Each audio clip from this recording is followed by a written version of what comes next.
Significant progress on gender equality has been made in past decades, but in recent years, gender and sexual rights have become increasingly under threat from a global wave of backlash.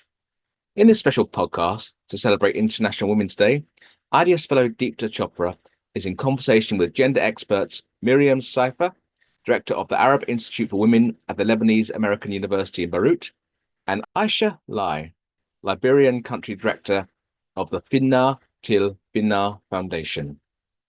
In the podcast, they discuss the rollback of gender justice, the backlash they have faced in their own work, and the strategies that we use to counter these challenges. Hi, everyone. Welcome to this a special podcast that we have made on the occasion of International Women's Day 2025. We've seen that there has been a series of backlash aimed specifically at issues on women's rights and gender, and this is in the context of the Beijing Plus 30 and just about 5 years left to the Sustainable Development Goals. So today we're going to be talking a little bit more about the ways in which our amazing and very inspiring partners have been talking about and working on gender and gender backlash. I wanted to just also say that while this backlash is not new, and feminists have often faced this backlash, it's been very unfortunate that we've had such an intensification of the backlash, and that we really need to think through how these diverse anti-gender actors have gained in strength, and they are engineering wider global political shifts to their own benefits, which has resulted in a very new and complex political landscape. I just wanted to thank both of you first to actually come to this podcast and share your views in these very turbulent and very worrying times. And both of you come with decades of experience. Aisha brings 13 years of extensive experience as an international development specialist. She's lived and worked in diverse communities across sub-Saharan Africa.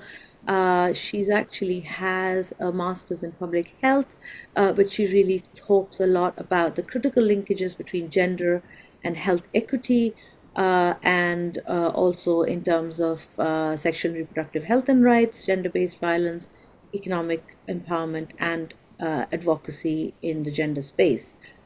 We also have with us Myriam Sfeir. Myriam is the director of the Arab Institute of Women at the Lebanese American University.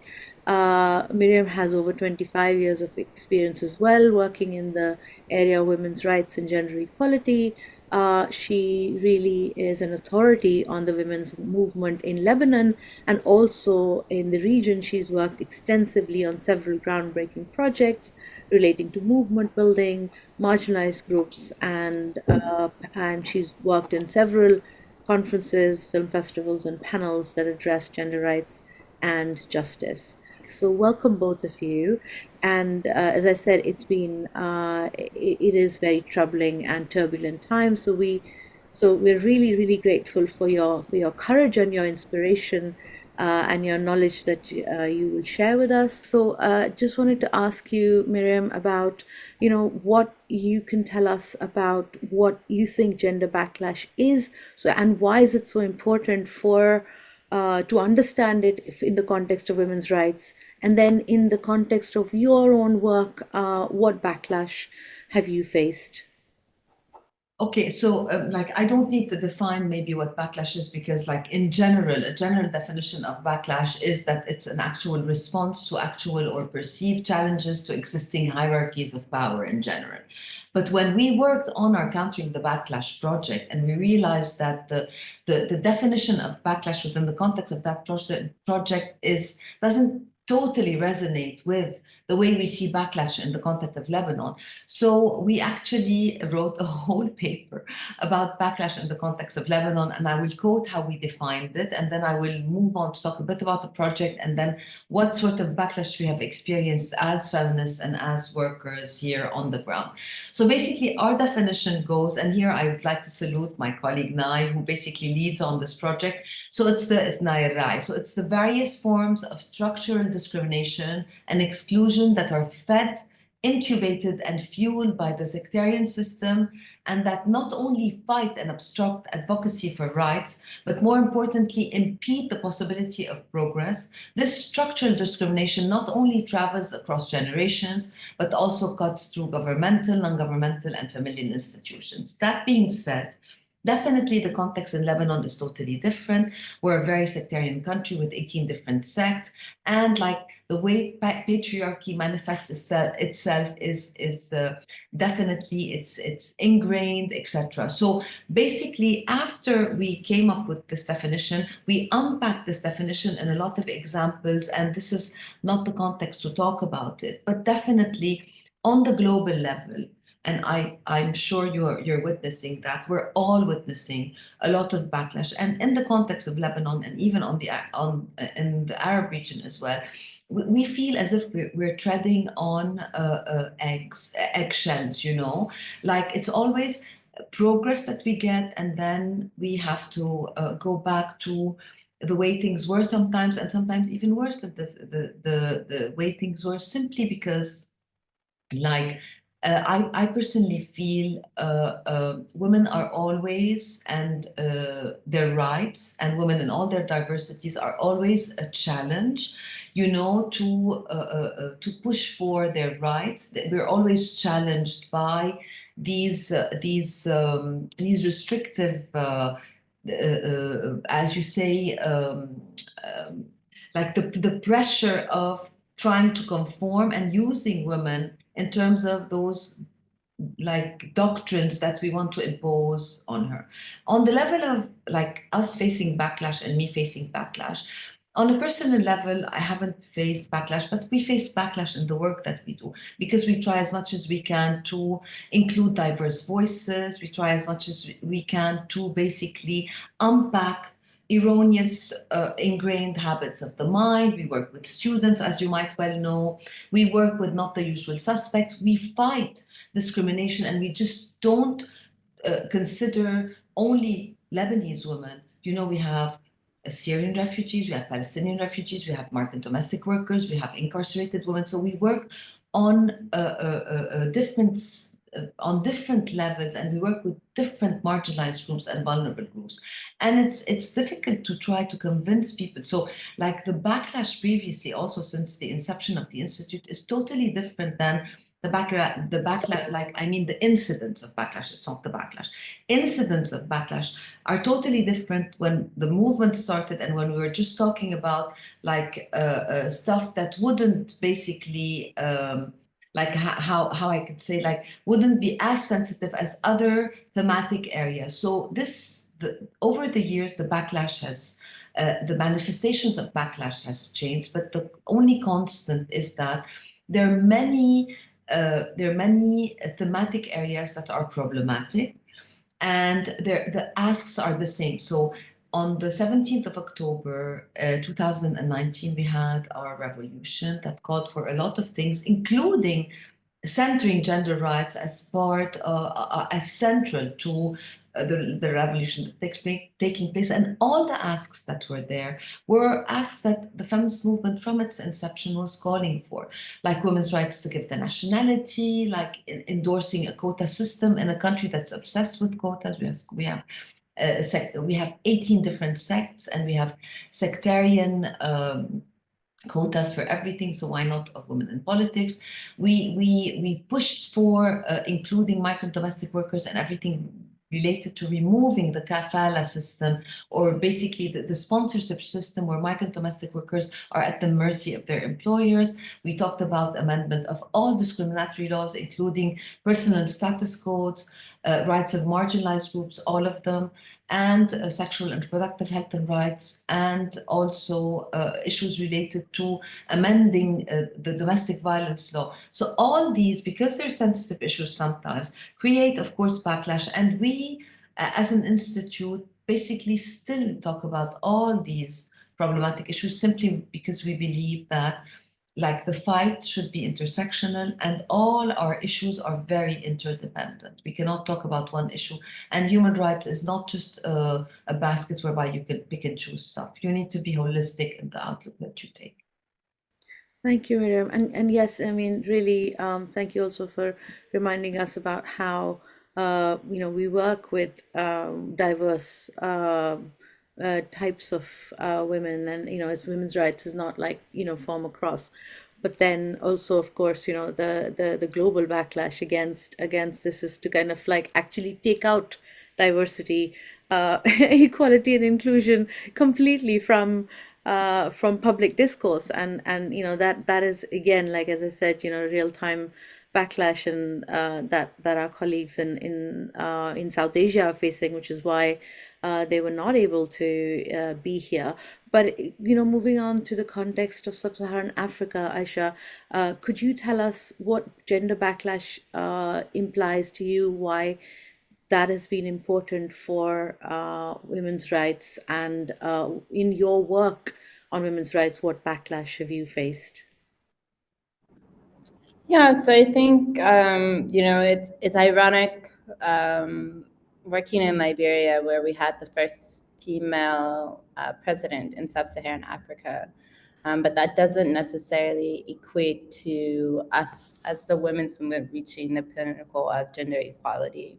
So the gender backlashes that we've faced over the years have, we make 2 steps forward and then we take 3 steps back, and that's advocacy work, and we understand that.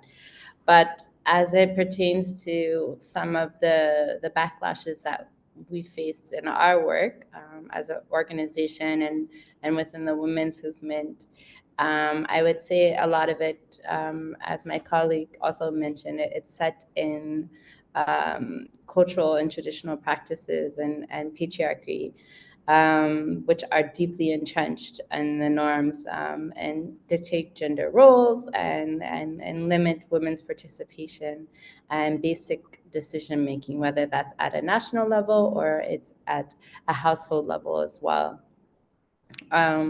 So over the years, and the other thing that's instrumental about Liberia is that the women's movement was actually very key to ensuring that peace was the Ghana Accra Peace Agreement was signed because of the women's movement and because of their mobilization. But despite that, them having a seat at the table when negotiations were being made was very limited. So that's sort of the history of where we're coming from now as we talk about different gender backlashes. And recently, what we see as a trend, and it's not just in Liberia, but across the world, and especially in sub-Saharan Africa, is that when it comes to women in leadership positions, we're actually having a decline. So as our organization and other colleagues and entities that we work with, we had elections last year, and we pushed very hard to ensure that though we don't have a 30% quota law that was passed, which was also very challenging, and was a form of gender backlash, the fact that it reached the desk of the president of Liberia, and everything was taken out within the bill except for the 30% quota, and then it was sent back to the legislature, and then it was too late for people to sit down at the table and negotiate that. So there was no legal framework to enforce women being, having a 30% quota as a minimum challenge in Liberia. So that was one of the gender backlashes that we've faced recently. And because of that, we saw a decrease in women who either maintained positions within the government. And then we also saw a decrease of those that were elected. And we also see that in the representation of those that are appointed within the cabinet as well. So that's one of the gender backlashes that we have been collectively trying to advocate to mitigate that and sort of learn from what might have gone wrong. And the other one has to do around a very sensitive subject, which is traditional practice, so harmful traditional practices in Liberia. There was a lot of advocacy that happened in the past 2 years within the continent, especially within the region and in Liberia, to keep the aspect of initiation, which is very important for women in Liberia, but to take out the harmful practice of female genital mutilation. And it reached a level of it being accepted by the Council of Chief and Elders, and there was a ban put in place. But then when we had a new presidency come in place, that Council of Chief and Elders was actually, they were replaced by a new group of individuals, which is part of the legal, it's part of the Constitution, but it set us back again to start over anew with a new leadership position as it comes to the traditional leaders that we have in Liberia. So there's been a lot of advocacy specifically to push for a law, but we also see that within the spaces that we're working in, there is some conflict between people feeling as though it's a Western idea that's being brought in to stop this practice, rather than it actually being what the women of Liberia and people of Liberia actually want as well. Another gender backlash that we faced in 2023 was passage of the public health law, which would have entailed a portion of women to have access to safe and legal abortion. So we got very close. It was passed in the lower house. When it went to be passed within the Senate, it did not make any progress. And so we sort of have to start that process over again. And then as it comes to other marginalized populations that we work with in Liberia as well, because we look at working within the women's rights movement with an intersectional feminist lens. We've also seen a lot of backlashes that have happened either by people proposing bills and also by individuals being attacked within their communities as well. For me, within my work, I haven't faced any specific backlashes, but what I would say that, and I know we'll talk about this more, but what I would say as a person who comes from the United States and a person who comes from a very traditional Midwestern part of the United States, I understand where this ideology comes from. We have to understand within Liberia, specifically, whatever happens in America is normally happens in some shape or form is also replicated within Liberia because of the historical roots that they have. So I grew up in a very Midwestern conservative part of the country.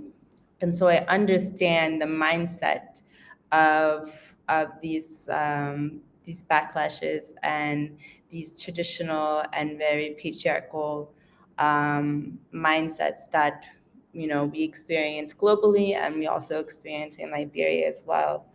And so I think the most important thing is making sure that you're balancing sort of understanding that community, understanding where they're coming from, and using that as an aspect to sort of counter those backlashes, to mitigate those backlashes. And I think with our project that we're working on now, we will take a better opportunity now, because we see how heavy the backlash is going to be for some period of time, and we hope that the pendulum will swing the other way. But we understand within this time what we can do. Most importantly is, number one, we always say within Kvinna, solidarity is our only weapon. So being in solidarity amongst ourselves is very important. And two, is researching and understanding where these backlashes are coming from, how strategic they are, and how in the future we can, instead of just coming from an advocacy standpoint, also coming from a standpoint of ensuring that we have mitigation measures in place, and that we've built alliances, and that we've built relationships with those who have different understandings, and hopefully that we can convince those who have different beliefs um, to be able to change their mindset and understand how gender equality and gender equity is important for the development, especially when you use an economic standpoint for the development of a country. And I think that will be our entry point of hopefully countering this continuous backlash that we see. But it's very strategic. It's very well planned.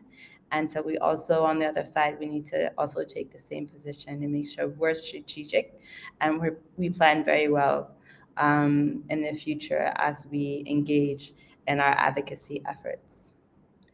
Thank you, Aisha. And you've covered a lot of ground in those last 5 minutes in terms of like thinking about both the types of backlash, and both of you said about how cyclical this is, and it's not necessarily linear, but it is continuous.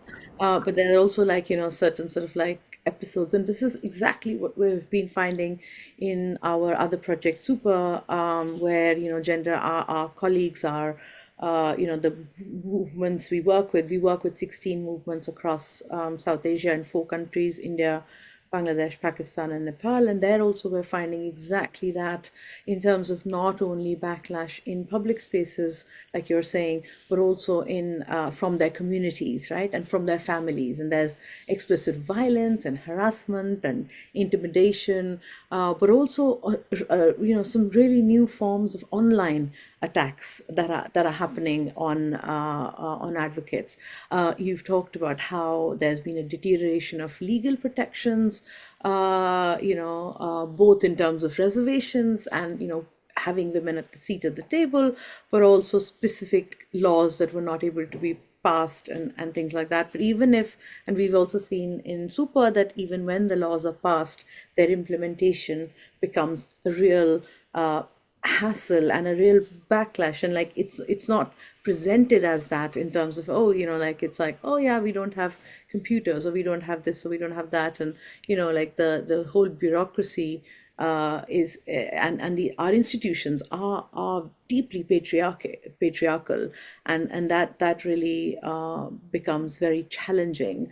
In fact, echoing what you've just said in terms of like building the importance of being in solidarity, we at IDS have recently produced a report titled Building Solidarities.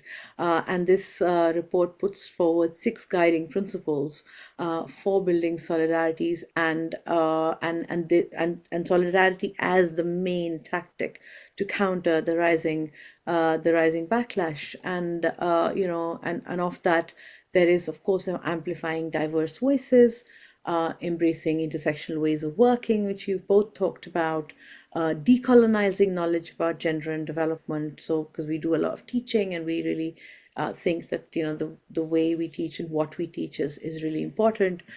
Digital spaces as sites of resistance and solidarity, diversifying funding sources, convincing funders, and centering, of course, mutual care in solidarity building. So I'd just like to move to Myriam now in terms of thinking about what strategies have you used in your work to push forward women's rights, and could you reflect on like how any of these guiding principles or the whole idea of solidarity resonates or doesn't, and what are you doing to what is the institute and your work doing to counter the backlash that you're facing in Lebanon and in the area? Thank you, Deepta. So on the level of the Institute, and especially in terms of like our strategies, actually we endorse all the strategies that were mentioned in the report, because like they are all needed, like diverse voices. We cannot just listen to the prevalent narratives, and we need to listen to everyone. We shouldn't leave anyone behind.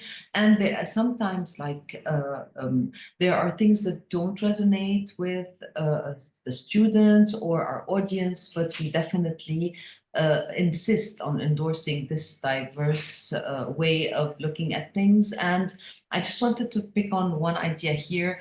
It's important also that the media plays an important role in like distorting those diverse voices, and our students, for instance, on a practical level get affected by what they hear in the media, and we try to teach them how to listen to diverse voices and their alternative ways and intersection ways of doing things. And unfortunately, with the current restrictive atmosphere all over the world, like the media plays a very important role. We shouldn't shy away from that.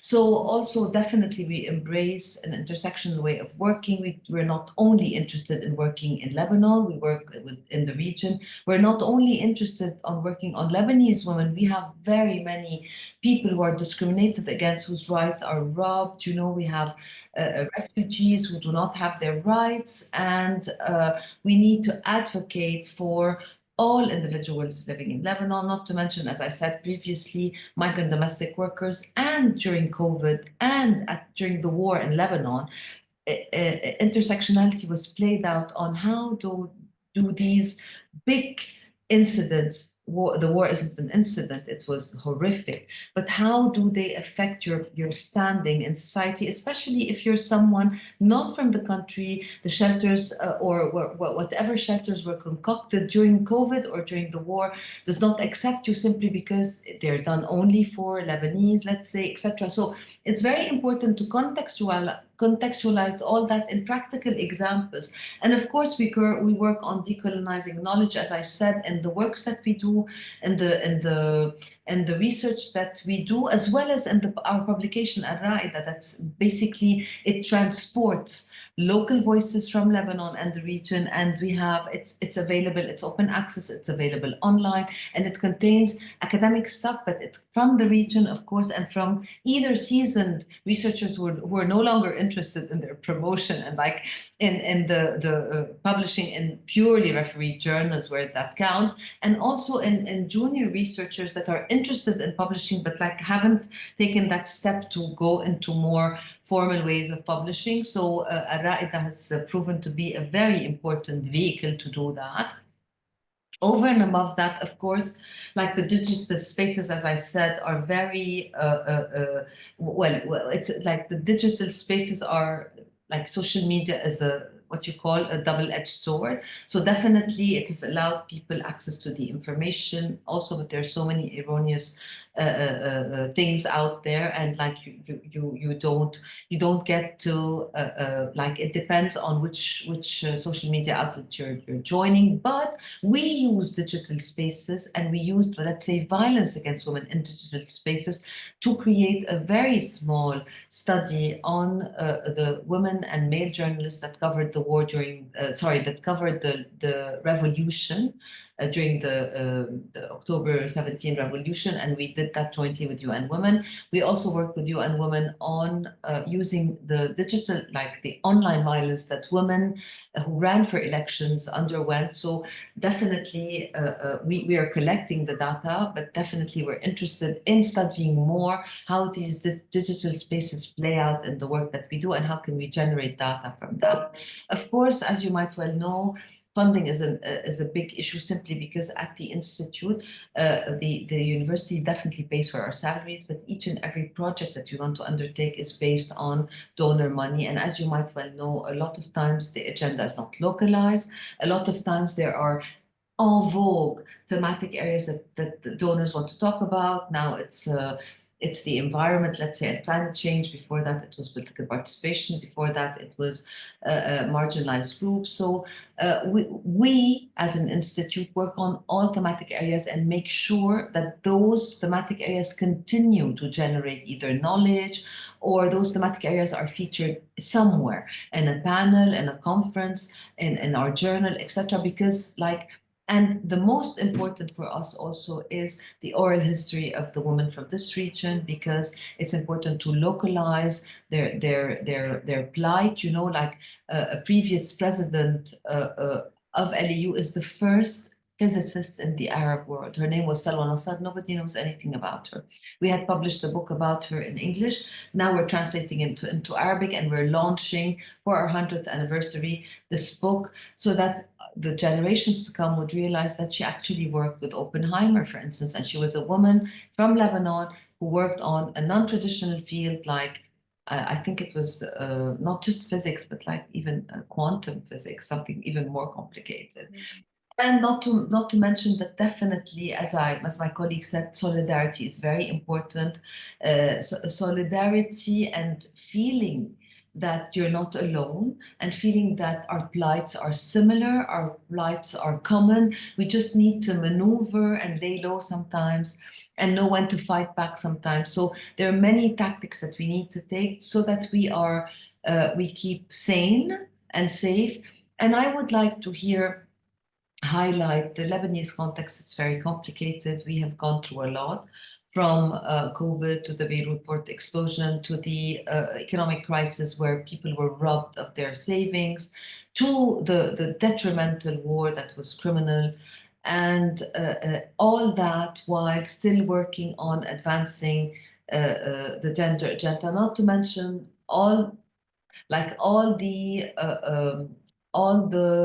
negative the negative, if I'm going to say publicity or the negativity attached to our thematic areas, you know, like not too long ago in a country that had basically worked on amendment of laws, they're trying to bring back child marriage, for instance, something that we fought so much back. And I want to also weigh in very briefly, and I'm done, to what my colleague said about, my colleague talked about, if I'm not mistaken, in the context of Liberia, I can't remember what that was, but maybe I will get back to that. There was something that resonated with me, and I want to talk about it, but I just forgot what it was. Don't worry, that's fine. Thank you. Thanks, Myriam, for that. And yes, I mean, as you say that, you know, it's, we are at the moment on the back foot, but we do, we do need to figure out which strategy to use when to lie low, etc. And Aisha, I just wanted to ask you, if you wanted to tell us a little bit more about what strategies have you used in your work to push forward work on women's rights, and how that's worked. I mean, I think the first thing that we all have to do is a basic tool that we use is the after action review, because we make mistakes along the way, right? As activists, as practitioners, in whatever capacity that we're serving to work towards gender equity, we make mistakes. So taking stock of those lessons learned, of where we might have misstepped, so that we can re-strategize better. So one of the things that we realized before the elections is that within the women's movement, and this is being driven also by the international community and within UN Women as well, is like we were pushing, working through the legislature to pass a lot of gender equality laws, whether it was a 30% quota, working around advocacy for FGM, working around advocacy for the public health law for sexual reproductive health rights. And, there was definitely a backlash of it's too much to handle at once. So really being strategic and being in communication with our colleagues through working groups and communicating, even if we don't have, what's the word I'm looking for? Even if we don't agree on all issues, but still having respect for those that are working within the women's rights space and being able to hear their perspective and then strategize to say, okay, let's maybe just try to focus on this one issue. So one of the things we worked on late last year after the elections was we did a call to action of what we wanted to see within the new administration as it focused on women's rights. And there was a lot that that we came up with, but within all of that, it was done through a collective process, working across all of the 15 counties that we have in Liberia, taking in an intersectional approach, and it being led by the women of Liberia through civil society, through human rights defenders, and coming up with a women's manifesto, which was then presented to the president. And some of those considerations were taken into what we now have as a national action plan. So, I mean, you're not going to have successes of everything, but trying to work strategically and think of what are some of the most important issues. What are the low-hanging fruits that we can take on right now and work collectively towards? And then after that, what is the next thing? And what is the next thing? So it goes back to solidarity and thinking of what can we achieve together rather than just competing in different spaces. So creating different working groups, technical working groups, whether it's within the INGO community, whether it's within civil society, and ensuring that we are working in documenting the women's movement. We worked with intern, or not, I won't call her an intern, a research fellow last year who is in the process of doing her dissertation on water, peace, and security. And that will look at documenting the whole women's movement within Liberia. And some of that information isn't written anywhere. So she's practically writing the story of through different types of research that she's done of women's rights movement in Liberia, and within the region as well, of how women have advanced to achieve some gender inequality and where we have missed the mark as well. So I think that's an important thing to think about. The other thing I wanted to really mention that we have ingrained in our project with IDRC is integrated security, which is self-care. So we at Kvinna over the past decade, we've been working with a curriculum that we've adapted in different contexts because we work in 20 conflict-affected countries, including we have an office in Lebanon as well. And we've used that to work with women human rights defenders or any human rights defenders that are allies as well within the intersectional feminist movement, to make sure that we're pausing, reflecting, and taking care of ourselves. And because when you're very passionate about something, you can put yourself in harm. So really stopping and reflecting and making sure that we're taking care of ourselves so that we can continue to do the work that we want to do, which goes back also as a strategy of alliance building. And the last thing that I really wanted to mention is we know that the funding modalities are shrinking, civil civil society spaces are shrinking. So coming up with new innovative ways of working together or looking for different funding sources, looking at the private sector, who, we had visitors a few weeks ago that came from a pharmaceutical company, and they're interested in maternal research. But then we were also able to present an important picture of how, when you're working with maternal health care, you also have to look at holistic sexual reproductive health rights, and how all pillars of women's rights, economic access to healthcare, prevention of gender-based violence, and supporting, the women's movement is important for you to achieve health equity. So finding those linkages and being able to build those alliances, and we've been able through that also as an institution to secure more funding through private